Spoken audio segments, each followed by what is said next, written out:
Bu yanlış sevincdir. İnanın bu sevincin arkasında o ruhda olan stresin sonra gələcək bir qəmi var. Sən sonranı gör. Bir an o əyləncəyə qapınma. Əyləncəyə qapanmaq səni sonraki qəmi sənə unutturur.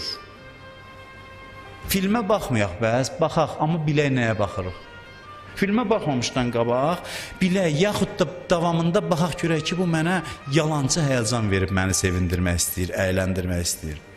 Həyəcanla, istirabla əylənmək olmaz.